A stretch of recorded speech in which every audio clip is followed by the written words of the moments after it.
This is Sales Management Mastery, Episode 30. Welcome to Sales Management Mastery, where you get an insider's look on how to build, motivate, coach, and lead a high-performance, low-maintenance sales team. Here's your host, Ralph Burns. Hello and welcome to Sales Management Mastery Online at salesmanagementmastery.com. And we're here to help you and your sales managers build a team of highly motivated elite salespeople using easy-to-use, real-world sales management techniques, strategies, and tactics that'll unleash a flood of new sales for your sales organization. On this episode of Sales Management Mastery, we're going to give you 10 tips on how to criticize your sales reps constructively.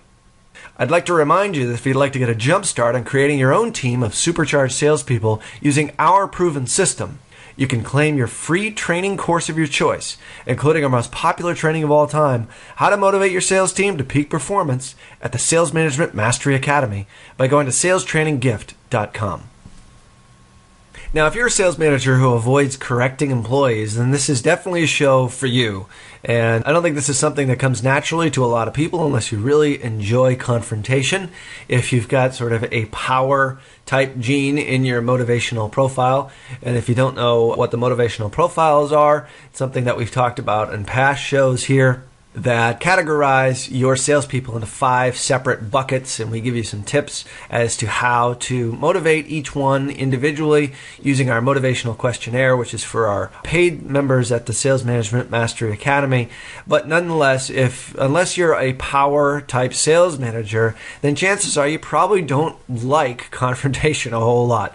So in this show here, we're going to teach you how to criticize your sales reps, but do it constructively. Get your point across, but also raise their level of motivation based upon that interaction.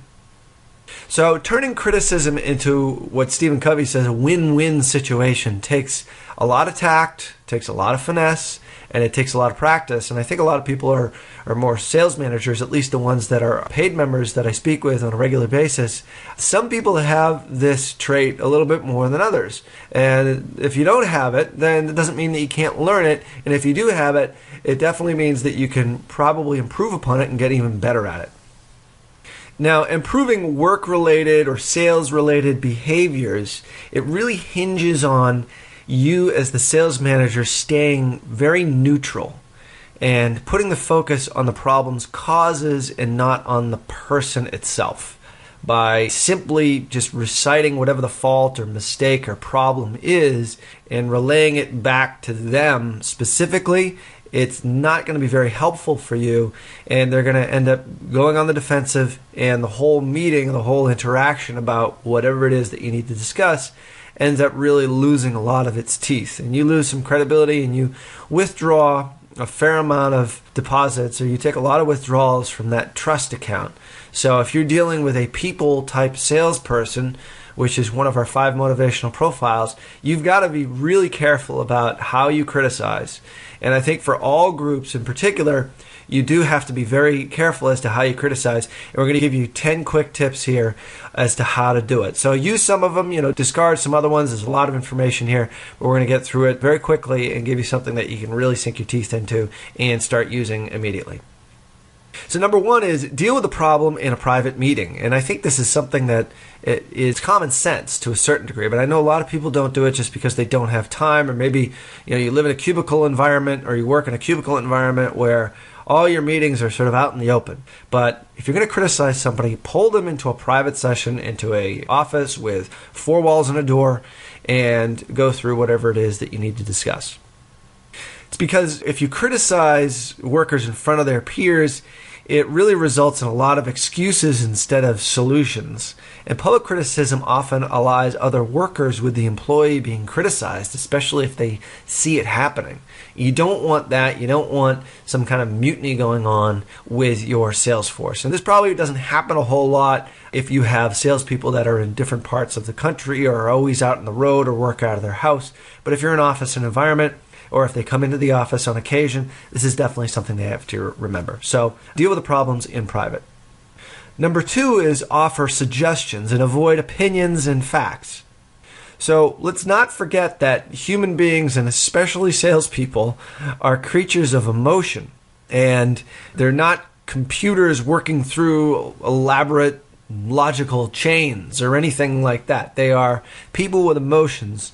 So, for instance, instead of saying something like, your reports this week are boring, or your report this week lacks any sort of detail for me to tell exactly what you did this week, you might want to say something like, I wonder whether if you had more detail in your report, it might be a little bit better indicator as to how your week went. So if you give me more of that detail, I might be able to help you more effectively with some of these accounts that you're trying to land. Something like that. That may not be the perfect example, but once again, you don't want to insult the person. You want to just say something like Ben Franklin taught this, is I wonder if, or may I make a suggestion, or soften up that suggestion instead of just blurting out what it is that you want them to do. Number 3 is to praise first, and this has got to be done in a very specific way. First off, start with a positive statement about whatever the salesperson's performance issue is, and use that as a transition point to the issue that you might want to address. So let's use our sales report example again. Your comments in your sales report on page 2 were right on target. And it's my understanding that the return rate on that particular sale is going to be about 20%. Isn't that correct? Maybe they had it at 40%. So instead of saying, but it's my understanding, or but the return rate, all they hear is what comes after the but. So change the but, the B-U-T, to an and. Now once again, your comments about your sales report on page 2 of the sales report were right on target. And it's my understanding that the return rate was maybe, or ROI on this was about 20%. And you had said that it was 30 to 40%. So just clarify and obviously give some praise, sort of soften it up with praise. A lot of people say praise, criticize, praise. I don't know if that necessarily works. I don't think you have to be formulaic about it, but I think you can definitely soften up your criticism by not negating the positive part of your comment by saying the word but, because that's all they hear is everything that comes after but. Number 4 is avoid should and ought. And these terms make you sound like you're a parent and invite a defensive response typically. So when you're talking to somebody, don't say, you really should go out and get 20 new prospects. A nicer way to say that might be, wouldn't you agree that going out and prospecting, getting about 20, 30 more prospects would certainly fill your pipeline so that you can have a really strong second quarter? So instead of saying you should or you ought to, soften it up a little bit here as well. So we're really talking about semantics here more than anything. You're still getting your point across, but you're softening up your criticism so that it's more palatable. And salespeople especially, remember they're highly emotional. There's ups and downs. Sales is a very difficult job. So as a sales manager, you've got to be very in tune with this and offer your suggestions instead of outright criticism. Number 5 is if a grievance of your salesperson maybe is raised, then follow up with it. So let's say the salesperson raises a legitimate problem during your meeting and you need some follow-up, or you need to have follow-up with regard to this initial problem. So assume personal responsibility and actually follow up on it.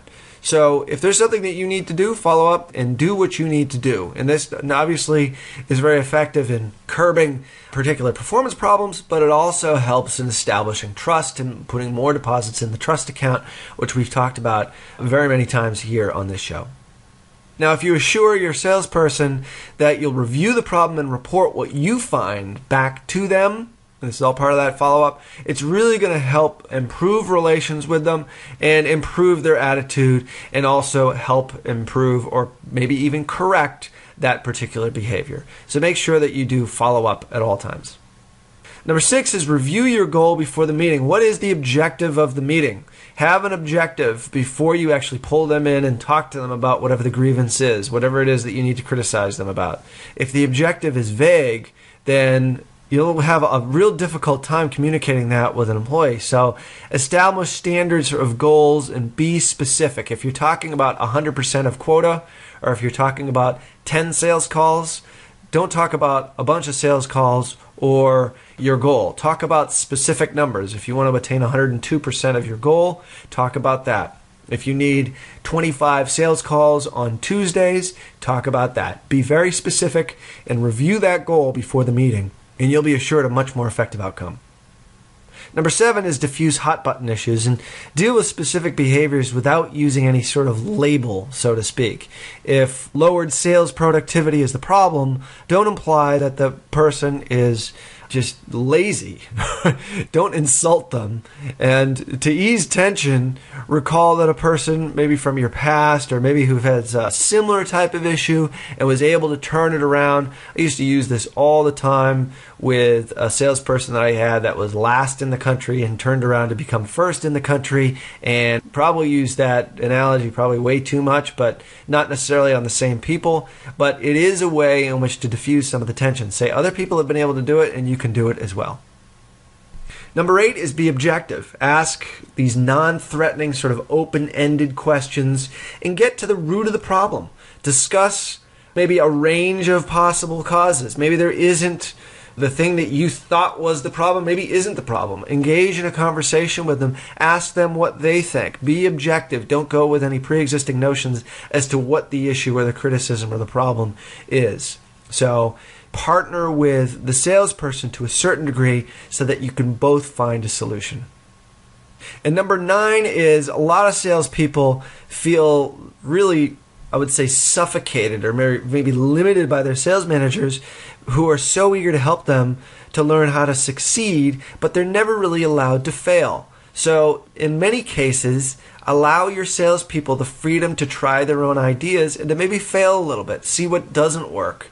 And when they do fail, that's okay, because unless it really jeopardizes the account or is going against company policy or doing something that's illegal, obviously you don't want to go down those roads. But let's not forget that we would all be still sitting in candlelight as we listen to this, or if you're listening in your car, you wouldn't have headlights if it weren't for the fact that Thomas Edison tried 5,000 different filaments before he got the exact right one to light the incandescent light bulb. So that's 4,999 failures at 3,000 as well, but either way, it's a very large number that he failed in getting to a solution. So allow your salespeople to try different things, see what works, what doesn't work, and jointly work towards that solution. But allow them to fail and don't be so hyper-focused on success only that failure isn't an option. And lastly, number 10 is be patient. The problem may take more than one meeting, or maybe 1 week, or 1 month, or 1 quarter. Obviously, you've got to keep in mind what your sales figures and how important those are and go along with your fiscal calendar based upon sales performance. But it might take a couple of times for you to talk to this person. Don't think that once you talk about it, it's done. You may need a follow-up conversation, maybe a follow-up conversation after that. So the best thing to do there is to agree on a course of action and set a near-term objective. We're going to re-meet about this next Friday and talk specifically about this issue. So always have a goal in mind, always have an objective in mind, and also realize that at times it's not going to be a one and done, and you may have multiple meetings in order to solve this particular problem or issue. So our 10 tips on how to criticize your sales reps constructively, we'll just review them here quickly, is number 1, deal with the problem in a private meeting. Number 2, offer suggestions. Number 3, always praise first and use ands instead of buts. Number 4 is avoid should and ought to. Number 5 is if a grievance is raised, make sure that you follow up. Number 6, review your goal before the meeting, make it very specific. Number 7, diffuse hot button issues and don't insult them. Number 8 is be objective at all times and open to other solutions. Number 9 is allow for failure for them to try new things. And number 10, and lastly, is be patient. It may require more than one meeting to solve the particular issue. Now, if you or your company is seriously interested in learning how to motivate your sales team, get more sales, and lead your sales team to sales superstardom, contact us directly at info@salesmanagementmastery.com for more information on our live sales manager training seminars and workshops. Once again, that's info@salesmanagementmastery.com for more information on our live training seminars and workshops for sales managers.